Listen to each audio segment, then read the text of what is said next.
रमज़ान के पूरे 30 रोज़ों के बाद ईद आई है। कितना मनोहर, कितना सुहावना प्रभात है। वृक्षों पर कुछ अजीब हरियाली है, खेतों में कुछ अजीब रौनक है, आसमान पर कुछ अजीब लालिमा है। आज का सूर्य देखो, कितना प्यारा, कितना शीतल, मानो संसार को ईद की बधाई दे रहा है। गांव में कितनी हलचल है, ईदगाह जाने की तैयारियां हो रही हैं। किसी के कुर्ते की बटन नहीं है, पड़ोस के घर से सुई धागा लाने को दौड़े जा रहा है। किसी के जूते कड़े हो गए हैं, उसमें तेल डालने के लिए तेली के घर भागा जाता है। जल्दी जल्दी बैलों को सानी पानी दे दें, ईदगाह से लौटते लौटते दोपहर हो जाएगी। 3 कोस का पैदल रास्ता, फिर सैकड़े आदमियों से मिलना भेंटना। दोपहर के पहले लौटना असंभव है। लड़के सबसे ज़्यादा प्रसन्न हैं। किसी ने एक रोज़ा रखा है, वह भी दोपहर तक। किसी ने वह भी नहीं, लेकिन ईदगाह जाने की खुशी उनके हिस्से की चीज़ है। रोज़े बड़े बूढ़ों के लिए होंगे, इनके लिए तो ईद है। रोज़ ईद का नाम रखते थे, आज वह आ गई। अब जल्दी पड़ी है कि लोग ईदगाह क्यों नहीं चलते। उन्हें गृहस्थी की चिंताओं से क्या प्रयोजन। सेवैयों के लिए दूध और शक्कर घर में है या नहीं, इनकी बला से ये तो सेवैयाँ खाएंगे। वह क्या जाने कि अब्बा जान क्यों बदवास चौधरी कायम अली के घर दौड़े जा रहे हैं। उन्हें क्या खबर कि चौधरी आज आंखें बदल लें तो यह सारी ईद मुहर्रम हो जाए। उनकी अपनी जेबों में तो कुबेर का धन भरा हुआ है। बार बार जेब से अपना खजाना निकाल कर गिनते हैं और खुश होकर फिर रख लेते हैं। महमूद गिनता है, 1, 2, 10, 12। उसके पास 12 पैसे हैं। मोहसिन के पास 1, 2, 3, 8, 9, 15 पैसे हैं। इन्हीं अनगिनती पैसों में अनगिनती चीज़ें लाएंगे, खिलौने, मिठाइयाँ, बिगुल, गेंद और जाने क्या क्या। और सबसे ज़्यादा प्रसन्न है हामिद। वह 4-5 साल का गरीब सूरत दुबला पतला लड़का, जिसका बाप गत वर्ष हैजे की भेंट हो गया और मन न जाने क्यों पीली होती होती एक दिन मर गई। किसी को पता न चला क्या बीमारी है। कहती भी तो कौन सुनने वाला था।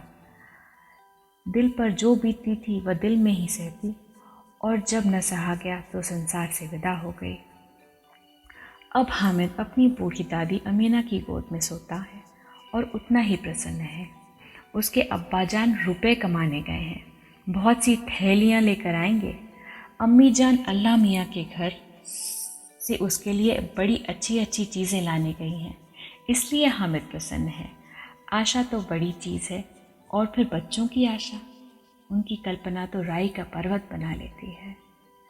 हामिद के पाँव में जूते नहीं हैं, सिर पर एक पुरानी पुरानी टोपी है जिसका गोटा काला पड़ गया है, फिर भी वह प्रसन्न है। जब उसके अब्बाजान थैलियाँ और अम्मीजान नियामतें लेकर आएंगे तो वह दिल के अरमान निकाल लेगा। तब देखेगा महमूद, मोहसिन, नूरे और समी कहाँ से उतने पैसे निकालेंगे।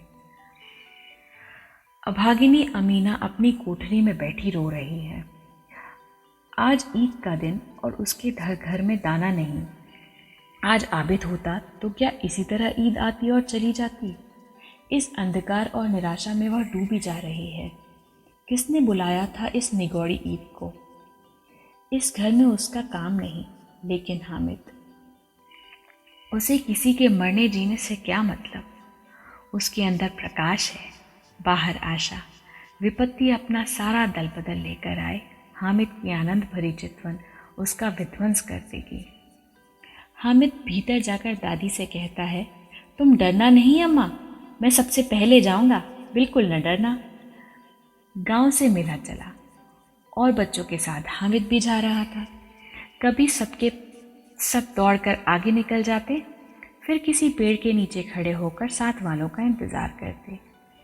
ये लोग क्यों इतना धीरे चल रहे हैं। हामिद के पैरों में तो जैसे पर लग गए हैं। वह कभी थक सकता है। शहर का दामन आ गया। सड़क के दोनों ओर अमीरों के बगीचे हैं। पक्की 4 दीवारी बनी हुई है। पेड़ों में आम और लीचियां लगी हुई हैं। कभी कभी कोई लड़का कंकड़ उठाकर आम पर निशाना लगाता है। माली अंदर से गाली देता हुआ निकलता है। लड़के वहां से एक फरलांग पर हैं, खूब हंस रहे हैं। माली को कैसे उल्लू बनाया है। अब बस्ती घनी होने लगी थी। ईदगाह जाने वालों की टोलियां नजर आने लगीं। एक से एक भड़कीले वस्त्र पहने हुए, कोई इक्के तांगे पर सवार, कोई मोटर पर, सभी इत्र में बसे, सभी के दिलों में उमंग। ग्रामीणों का वह छोटा सा दल अपनी विपन्नता से बेखबर, संतोष और धैर्य से मगन चला जा रहा था। बच्चों के लिए नगर की सभी चीज़ें अनोखी थीं। जिस चीज़ की ओर ताकते ताकते ही रह जाते और पीछे से बार बार हॉर्न की आवाज़ होने पर भी न चेतते। हामिद तो मोटर के नीचे जाते जाते बचा। सहसा ईदगाह नजर आया।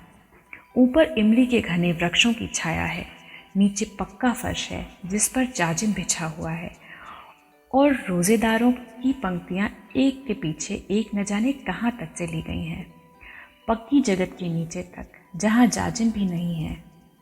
नए आने वाले आकर पीछे की कतार में खड़े हो जाते हैं। आगे जगह नहीं है। यहाँ कोई धन और पद नहीं देखता। इस्लाम की निगाह में सब बराबर हैं। इन ग्रामीणों ने तो वजू किया और पिछली पंक्ति में खड़े हो गए। कितना सुंदर संचालन है, कितनी सुंदर व्यवस्था। लाखों सिर्फ एक साथ सजदे में झुक जाते हैं, फिर सबके सब एक साथ खड़े हो जाते हैं, एक साथ झुकते हैं और एक साथ घुटनों के बल बैठ जाते हैं।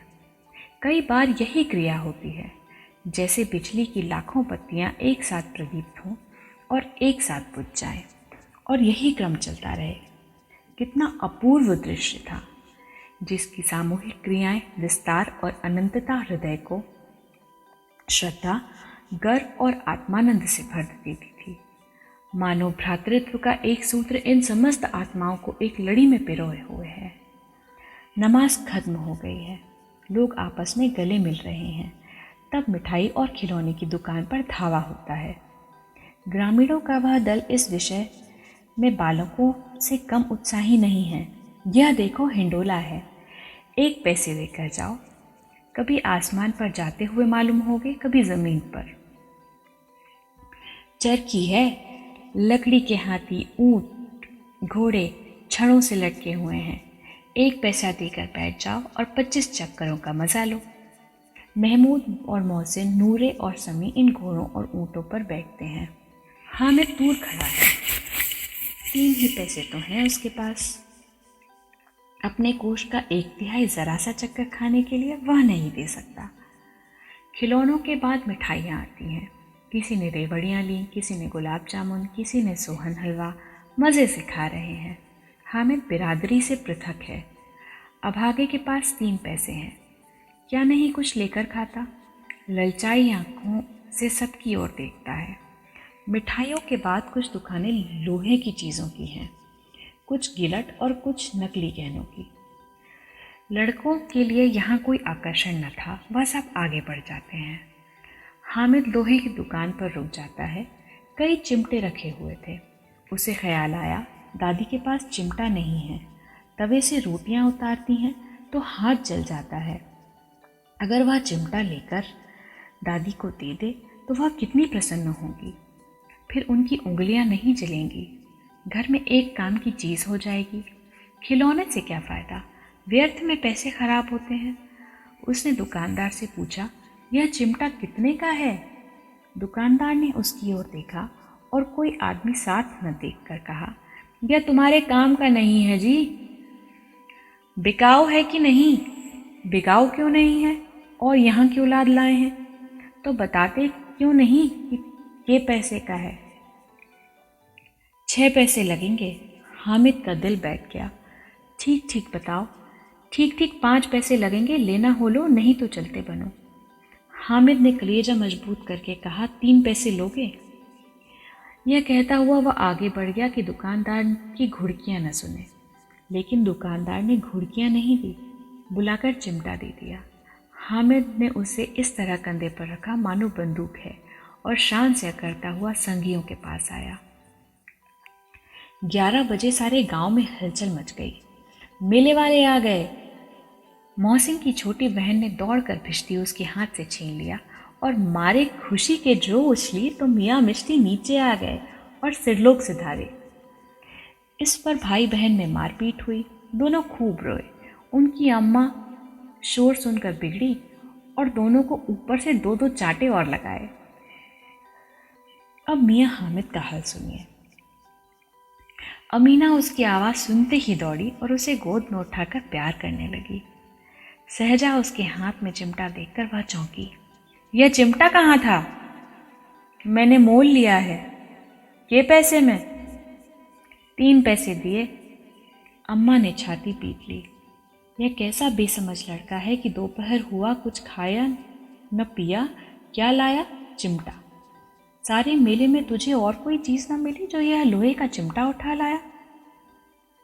हामिद ने अपराधी भाव से कहा, तुम्हारी उंगलियां तवे से जल जाती थी, इसलिए मैंने लिया है। बुढ़िया का क्रोध तुरंत स्नेह में बदल गया, और स्नेह भी वह नहीं जो प्रगल्भ होता है और अपनी सारी कसक शब्दों में बिखेर देता है। यह मूक स्नेह था, खूब ठोस, रस और स्वाद से भरा हुआ। बच्चे में कितना त्याग, कितना सद्भाव और कितना विवेक है। दूसरों को खिलौने लेते और मिठाई खाते देखकर इसका मन कितना ललचाया होगा, कितना जब्त इससे हुआ होगा। वहाँ भी इसे अपनी बुढ़िया दादी की याद बनी रही। अमीना का मन गदगद हो गया। और अब एक बड़ी पवित्र बात हुई। हामिद ने इस चिमटे से भी पवित्र, विचित्र। बच्चे हामिद ने बूढ़े हामिद को पाठ खेला था। बुढ़िया अमीना बालिका अमीना बन गई। वह रोने लगी, दामन फैलाकर हामिद को दुआएं देती जाती थी कि आंसू की बड़ी बड़ी बूंदें गिराती जाती थी। हामिद इसका रहस्य क्या समझता।